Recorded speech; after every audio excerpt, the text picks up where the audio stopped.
All right, Larry Krueger here from the Pig and a Pickle Krug Show with a little Golden State Warrior video on Jerome Robinson, the newest Warrior. Check out Pig and a Pickle, 2 locations, Emeryville and Corte Madera, open 7 days a week in Marin County from 11 a.m. to 8 p.m. And now we should tell you that in Emeryville, they are open every day, 7 days a week in Emeryville from 11 a.m. to 8 p.m. So they're open 7 days a week in both Emeryville and Corte Madera.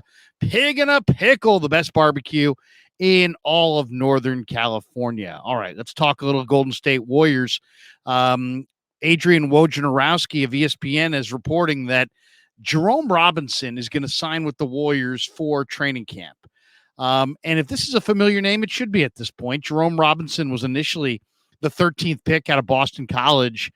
He was a lottery pick by the LA Clippers in the 2018 NBA draft. And I love this player at Boston College. In his final season of college, he averaged 20.7 points per game. He shot 48.5% from the field, and he shot 40.9% from three-point range. And he's a pretty ridiculous athlete to boot. So he's not just a shooter and a limited athlete. This guy's a shooter and an above-average athlete. Now, unfortunately, he has been kind of unable to kind of replicate that same success in the NBA. And he has not played in the league since the 2021 season when he was a member of the Washington Wizards. He played with the Santa Cruz Warriors in the G League the past couple of years, and he's going to compete for an open roster spot with Golden State. Now, is Jerome Robinson the answer to, whatever ails the Warriors? No. But he's a nice player who I think will be given a good competition in camp for a roster spot, and he can do some things. Now, this past year in the G League, Robinson averaged 14.8 points per game, 4.3 rebounds per game, and 4.8 assists per game.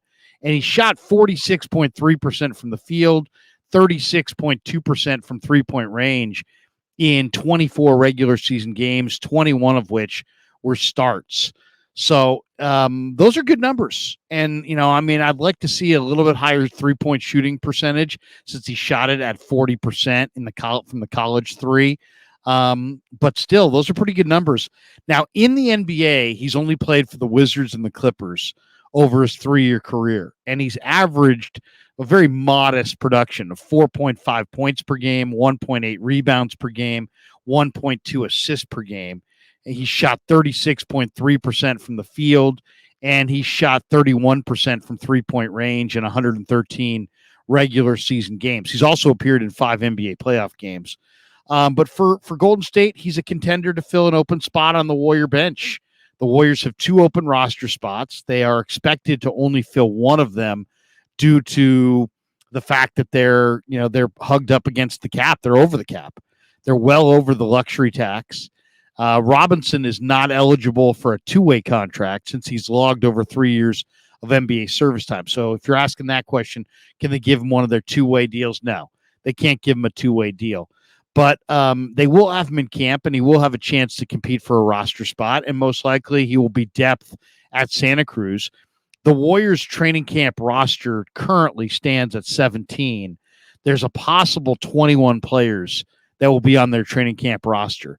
That list includes 13 standard NBA contracts, 3 Exhibit 10 deals, which would be Robinson, Kendrick Davis, and Javon Johnson.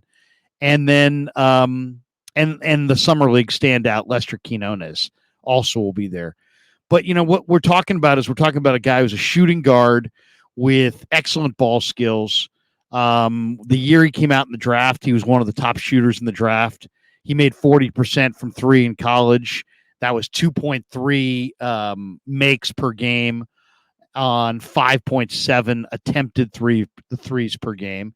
He's a pretty good free throw shooter as well. At least in college, he shot 83% from the charity stripe. There's a lot to like about Jerome Robinson. As I said, he's very athletic. He also has a really clean release on his shot. He's got excellent form on his shot. And, he does a lot of his damage off the ball as a spot-up shooter.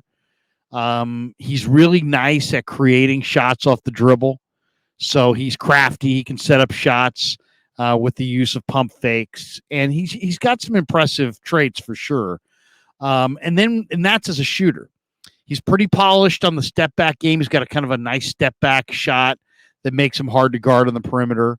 He's a creative offensive player for sure. He'll throw in some runners as well. And then on the break, if you've watched him at BC, he had some impressive dunks at Boston College. I mean, this guy gets out in the open floor and he can really throw it down with authority, as Larry Beal likes to say. But I like this player. He's got a good feel for the game. He understands how to facilitate the pick and roll. He's aggressive on the fast break. He attacks the rim with a vengeance. He'll draw fouls. He'll go to the line. He's a solid defender.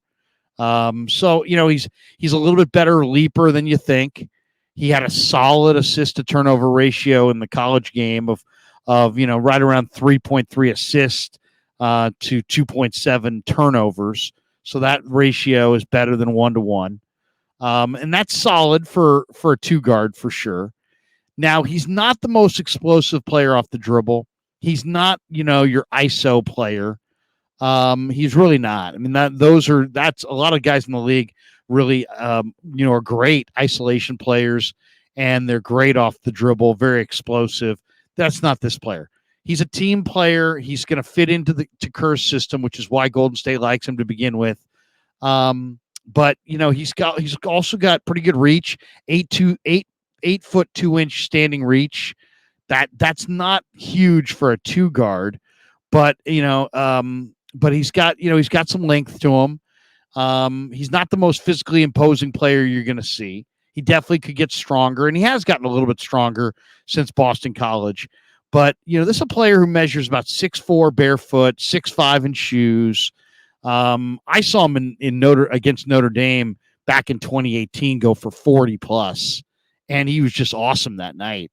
And maybe I've been a fan of his ever since. But he's a kid from Raleigh, North Carolina, and he averaged 20 a game in college, and hasn't quite been able to turn that collegiate production into a regular role in the NBA. But if you're just looking for a player who knows the system, can do some things, can help you on the break, can catch and shoot, make some shots. I think he's a good depth piece for sure. And he's a guy that will be, he'll compete for a roster spot. And if he doesn't get one, he'll go to Santa Cruz and be a depth bench piece and somebody they can call on at a moment's notice. But overall, I think a solid NBA player who's a contender to fill out one of those open spots on the roster. Now, is he likely to make the team? No, he's likely to not make the team. But what he is quality depth and a good, experienced NBA swingman who, if things break right and he has the right kind of camp, you never know. There's an injury or two, he might be able to make the roster. So I kind of like the pickup. I like Jerome Robinson. As I said, I saw him go for 40 plus against Notre Dame in college, and I've been kind of a fan of his ever since. And he has not replicated his college production in the NBA, but overall, solid player to invite to camp. And I think it was overall a good move by the Warriors. All right, thanks to Pig and a Pickle for being the title sponsor of the Krug Show. Check them out in Emeryville and Corte Madera. Open 7 days a week now in both locations. And thanks to all of you guys for supporting the Krug Show on YouTube.